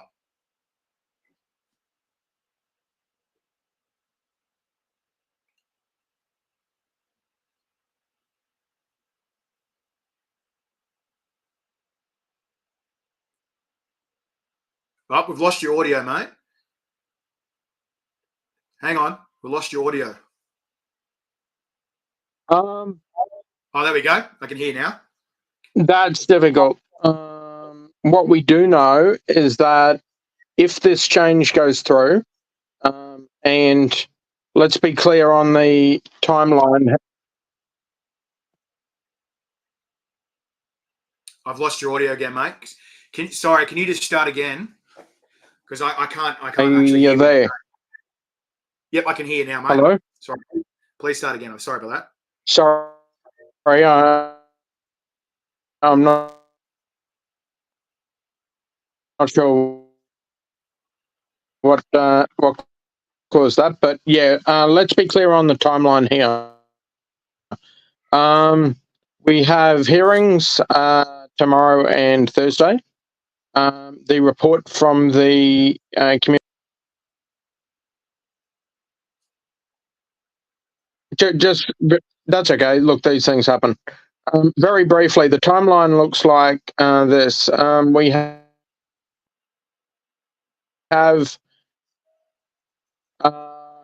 a hearing tomorrow and Thursday. Tomorrow and Thursday. The committee that is conducting that hearing has to hand down a report to the Senate and to government on the 5th of August. And so from the 6th of August onward, they could potentially start debating and voting on passing this bill.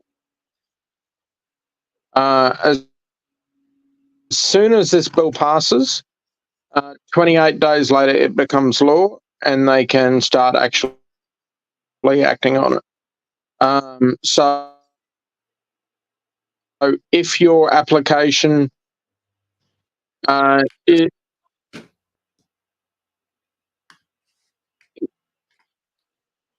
Sorry, mate, we're losing your audio again. Yeah, so there's hearings tomorrow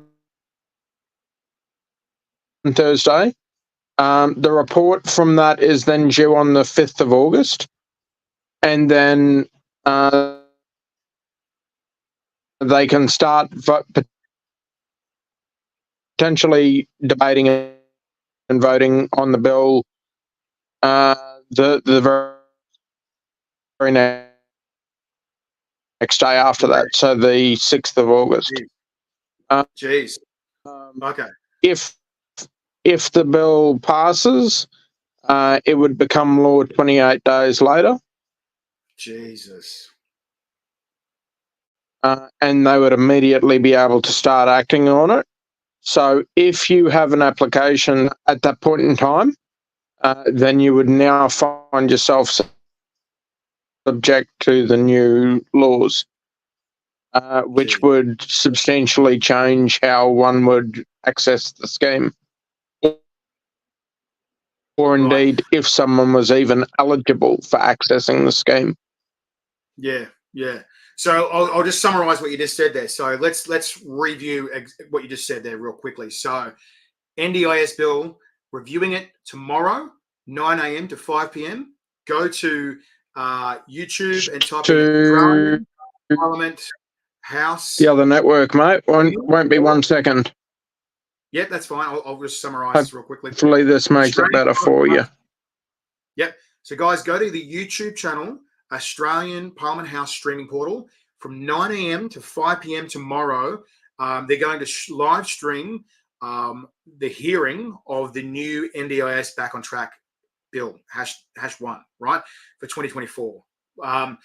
Long story short, like you're saying there, this could be passed as early as August 6th, I believe you said. So tomorrow they're sort of announcing what it's about. But a lot of people, fortunately and unfortunately, have heard that, long story short, that this is going to be very, very bad for participants because it's not bringing what the NDIS promised in the first place. It's actually downgrading what the NDIS is supposed to be promoting and supporting. The NDIS is a fantastic thing in practice. Absolutely.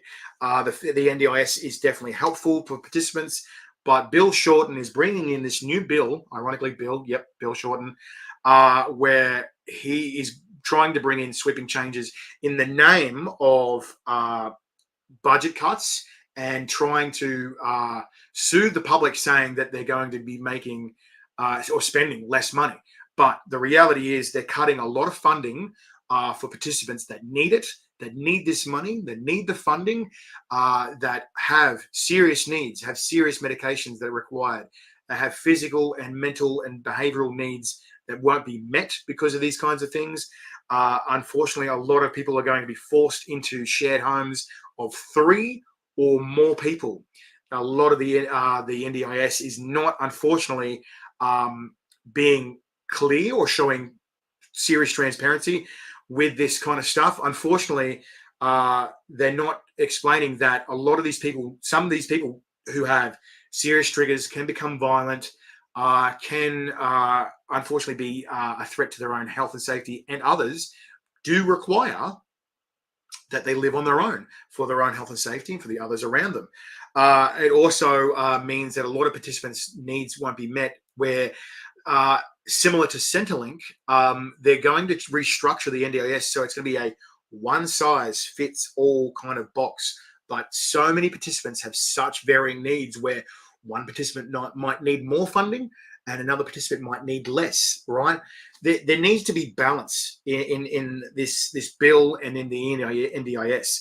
The problem is, right, which we've mentioned before, that there's roughly 8% of anywhere in Australia, of any industry, where there's been fraud committed. Unfortunately, it is 8%, and roughly somewhere there are a bunch of people that are rorting the NDIS and are rorting the government. But the overwhelming majority of 92% of participants, support workers, and providers are doing the right thing. But the participants are going to get screwed, and not in a good way. They are getting messed over in a way that's going to ruin their ability to live independently in this life and in this world, and trying to assimilate towards a more normal life. Again, let's remind you guys real quick, if they don't know, the overwhelming majority of participants and disabled people want a job, want a normal life, want to work and work towards and assimilate to being into normal life and society. They don't want to be or feel abandoned by society and the government. They don't want to be isolated. They want to be out. They want to socialize. They don't want to be stuck in their room. And they want to earn and make their own money, but they're not being given the chance or the opportunity to get a job. They're being pushed to the side. They're not being given access. The wording as well on a lot of these bills, unfortunately, is not. It's being flowery language, and a lot of stuff is being swept under the rug. Again, a quick reminder: the participants that are dying, passing away, and have death from negligence, lack of support, lack of help and needs, and independence and medication being met, has already reached over 300 this year, just this year, which is frightening. And the word that the NDIS, or Bill Shorten's crew that are running it at the moment, have used is that they've not called them dead or deceased, or have unfortunately met a demise, that they've said that they've exited the NDIS. How insulting is that to you? Or if you're a participant, or you know someone who's a participant, how insulting is it your friend, your son, daughter, partner, wife, husband, mother, father, brother, sister, that your loved one has died and passed away from either negligence or lack of care or funding, and that their words for you or that person is that they've exited the system? It's just absurd. It shows how little that the government cares, and how much they just want to shove these people in a box, make them disappear, and not have them in the community, not be seen or heard, so that there's no fight or pushback against this new bill. Again, let's summarize this bill real quickly, right? The bill is going to remove a lot of rights. So before, the NDIS was promoting choice and control for NDIS participants, disabled people, right? They had choice and control over their lives, and their funding would help assure that. That's been rolled back to necessary requirements, right? So their entire life is necessary. Now, who chooses what necessary is? The government. Who rolls out what the definition of necessity or necessary is? The government. But we have this idea in our heads, if we're able-bodied, that, oh yeah, necessary sounds all right, it's okay. No. Their definition of necessary is the bare minimum and the bare amount of money and funding possible to help and assist these people in their independence when they aren't physically able to be independent. They do require support. They do require medication. And when people confuse that they're going and getting gym memberships, it's not to go and do a selfie. It's not to go and work on your arms and stuff. It's physical rehabilitation so that they can work on their muscle structure or whatever it is that they need to do physically to work towards being more independent. Now, the more independent these people are, the less support they need, and therefore the less money and funding they need. Isn't that what we all want? Don't we want them to take up less funding, right? These people, again, I remind you, they want to be independent. They want to be normal. They want to have a job. They want to get their own money. They're not dole bludgers. They're not people that are just trying to abuse the system. The overwhelming majority, remind you again, 92% are not fraudulent, are not lauding the system. It's the small 8% that are, right? Every industry has fraud. Every industry has people trying to rort the system. And this is just one of many, and one of many scenarios, industries, and areas where people work where there is fraud, right? Like, don't even get me started on construction and other industries as such. There is so much fraud in not just Australia, around the world, everywhere, right? And people everywhere do deserve the right to live independently, have their human rights and freedoms met, and be as independent as possible, and work towards, having some version of quality of life.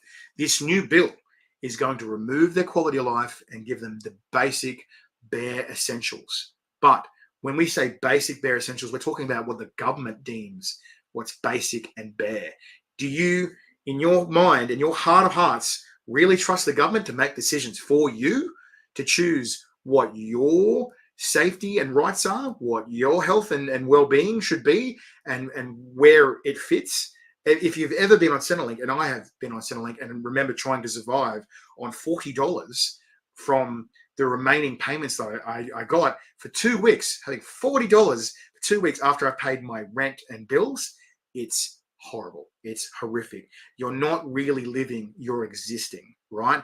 And with the government having so much control, even more so with this new bill being brought out, a lot of people's lives are going to be quite hellish. Their safety, health, and their overall quality of life is going to drop dramatically because 8% of the industry had rorted the system, right? Wouldn't you think that if it was you, right, that this could be you, right? We're only one accident you could cross the road tomorrow, get hit by a car, become quadriplegic, and you yourself could be disabled. You could be on the NDIS. You could need this funding. This could be you, right? Dan, who we were just talking to before, had an accident when he turned 18, landed on his neck wrong, and now he's a quadriplegic for life. Irreversible, can't change anything, and his whole life completely changed overnight. You think about people like Alex McKinnon, who played for the Newcastle Knights, a professional rugby league player, gets tackled one time, lands on his neck wrong, becomes quadriplegic. We are all one bad day away from being on the NDIS. Do you want to be treated like this? Do you want the government to choose how good your life is? Really? Do you want your quality of life to be chosen by a one-size-fits-all box that they tick and choose for you? Really? We need to bring more and more attention to this bill. So again, guys, you can all watch this bill. Go to YouTube and check out right now Australian Parliament House streaming portal, right? 9 a.m. tomorrow, right? And Thursday. So tomorrow, Australian Eastern Standard Time, 9 a.m., right? You've got to watch this. You've got to watch this bill. They've tried to sweep this under the rug. This happened 3 years ago. They tried to bring in this bill 3 years ago, and it got knocked back with sweeping, amazing public uproar. We need to do this again because there is another way. And the other way is actually ratting out all the people that are rorting the system, ratting out all the fraud, and actually giving these people a shot at a chance of having a real life, at having an actual existence where they can enjoy themselves. Because this could be you. You're only one bad day away from this happening to you, right? And I know that, we had a commenter before who had 6 slip discs in his back from a work injury, and now he cannot work for the rest of his life. This could happen to you. Are you really confident that workers' compensation is going to compensate you for the rest of your life? It's not likely, guys. Unfortunately, the rich get richer and the poor get poorer, and unfortunately, the vulnerable are getting screwed, right? So I'm going to summarize this again, really try and keep this short and wrap this up, guys. Australian Parliament House streaming portal. Go to it now on YouTube and subscribe. There's only 900 people subscribed. 919 people when I checked are subscribed. Go and subscribe now, right? Go and look at this now. 9 a.m. tomorrow, Australian Eastern Standard Time or Sydney time if you're not from Australia. Go to the Australian Parliament House streaming portal on YouTube. It's going to be streamed live, and listen to this crap that they're trying to push onto the Australian people, and especially the disabled participants in Australia, and rort them out of any version of quality of life, any sort of health and safety well-being, and just screw them over and give them the least amount of money possible, right?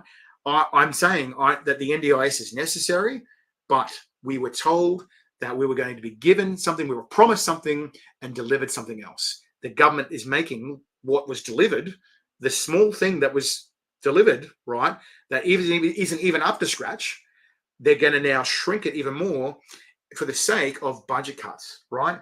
Why are we spending $300 billion on nuclear submarines we don't need, we don't want, and are out of date now, but we're receiving them in 20 years' time? How out of date are these secondhand used nuclear submarines going to be in 20 years' time?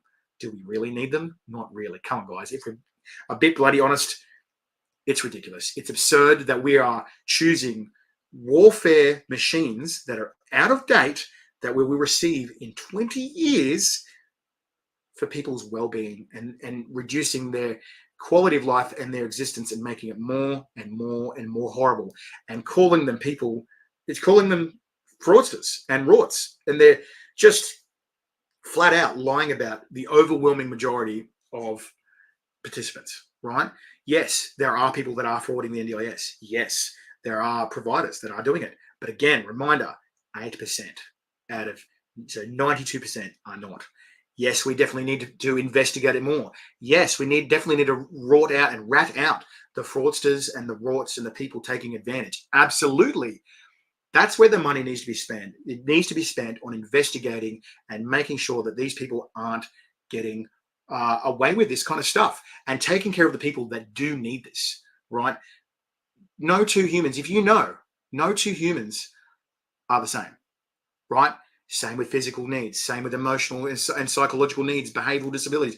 Every single disabled person has different needs, has different requirements, has things that they need in their life that the government now wants to minimize, reduce, and possibly in a lot of scenarios, which has already happened with sweeping regulations, put these people in harm's way, reduce their ability to receive actual benefits that are going to benefit them in a conducive manner, that's going to help their life and help them be more independent, and instead just give them the bare minimum, right? I know this is our taxes, right?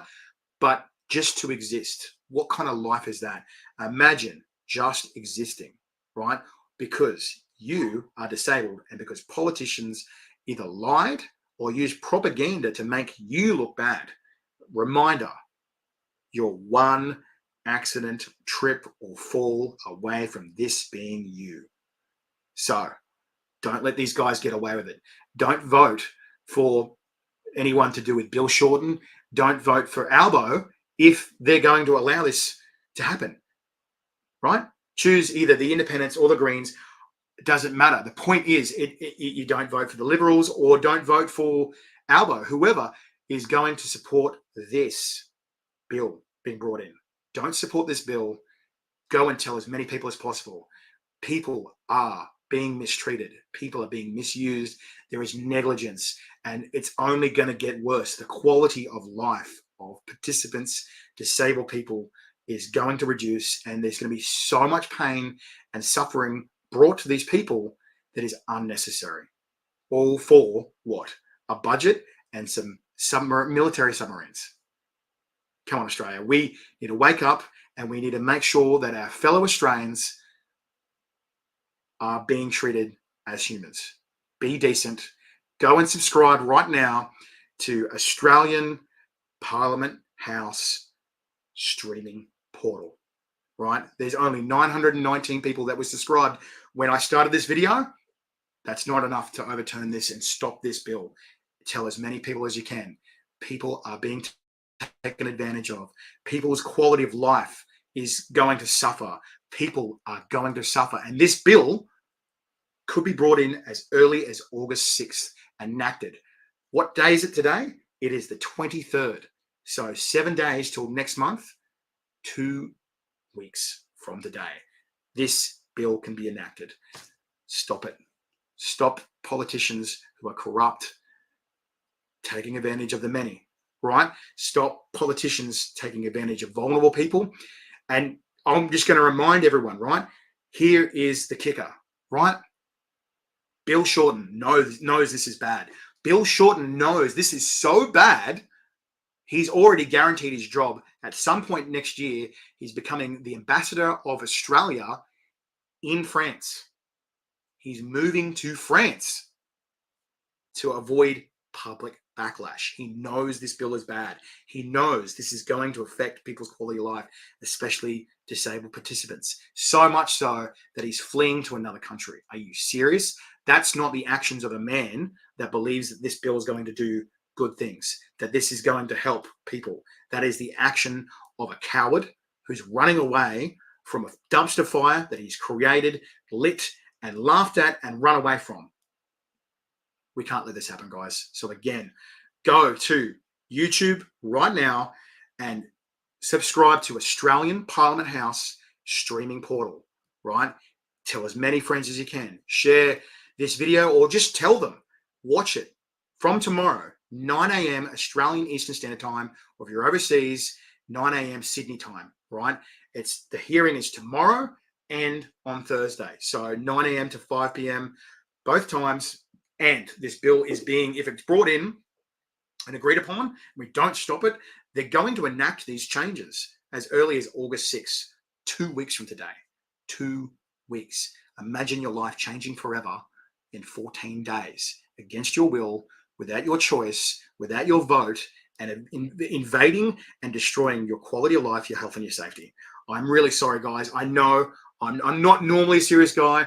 I'm not normally talking about serious stuff. We always normally talk about fun, happy things, but this is going to forever change people's lives and not for the best. So again, guys, one more time, go and subscribe to Australian Parliament House streaming portal on YouTube and help us stop this. We need to bring about as much public awareness about this. We need to kick up a stink about this. We need to stop this bill being brought in and their approval. Go and watch tomorrow.